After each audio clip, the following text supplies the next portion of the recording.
can put this back to the US dollar index and we can review what we're going to do this week is we're going to focus on the major currencies only, and we're going to use correlations to other markets to determine the direction of a certain pair. So getting started with that, our first pair is going to be our US-Canadian pair. Now again, we are always starting with the triple EMA crossover, the most important thing, because the triple EMA crossover, again from Vantage Point, does not use simple moving averages as the crossover point.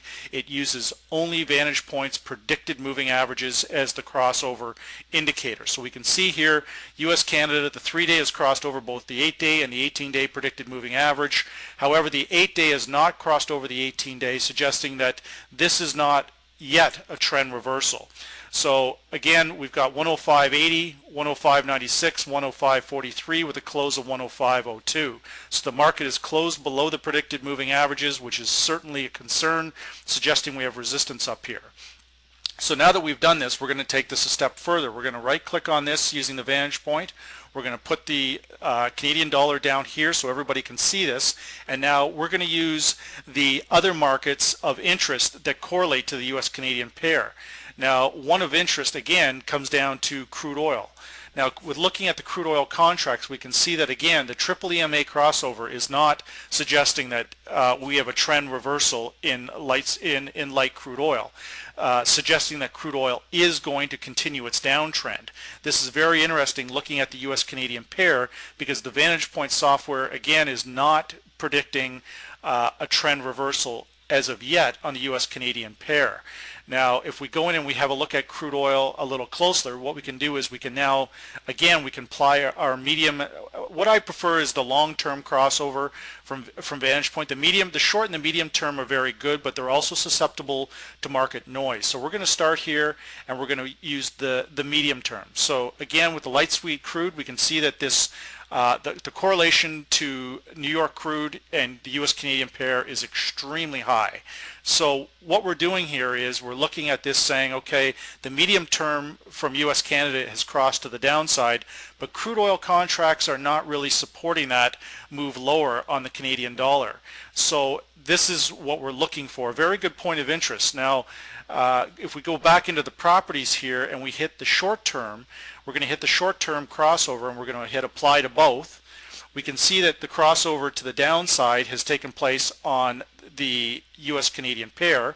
I'm just going to slide this over so everybody can see this a bit. Now that has made the crossover to the downside, and the crude oil contracts have made to the cross to the upside, but again this is a very short-term indicator. So now what we're going to do is we go back again into the medium term.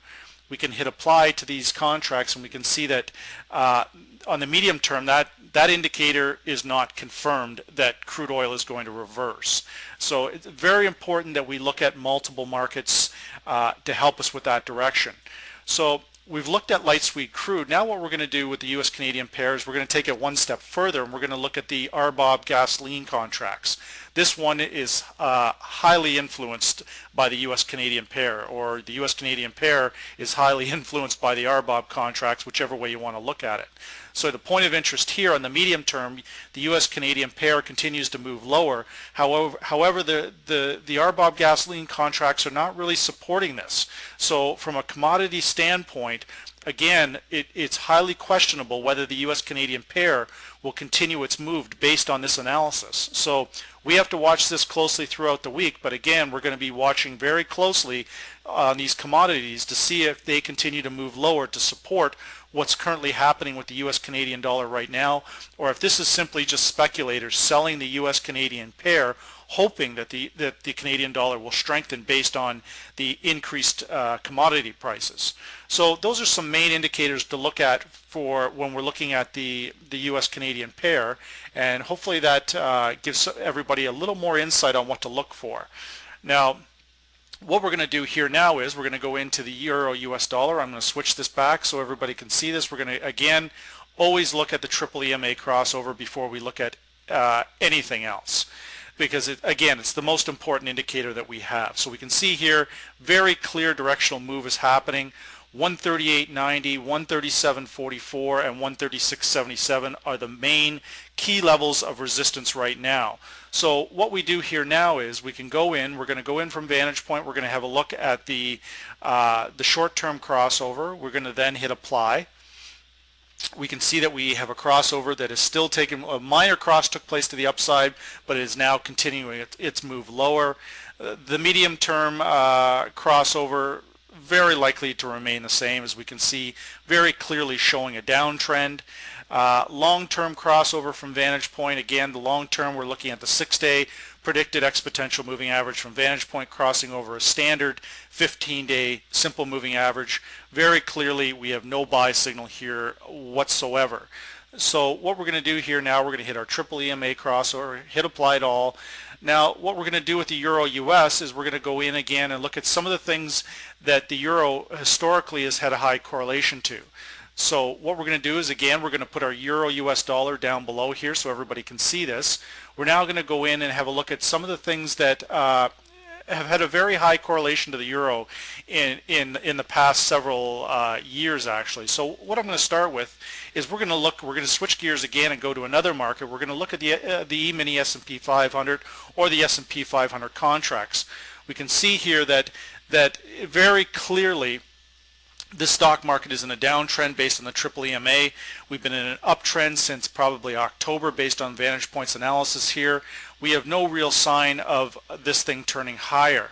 Now what I'm going to do here is go into the properties, excuse me. We're going to hit the short term on this S&P 500, see if we can get some insight here.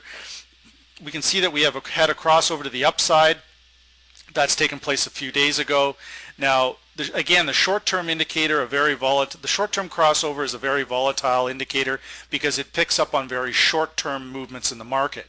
Now looking at the medium-term crossover, we can see, we can see here that the medium-term crossover is not crossing over the 10-day simple moving average. So the predicted 4-day exponential moving average from Vantage Point refuses to make that move up and make that buy signal. So it's very important. So we're going to hit apply on the long-term indicator. I think we pretty much all know what that's going to say. Of course, there's no buy signal there.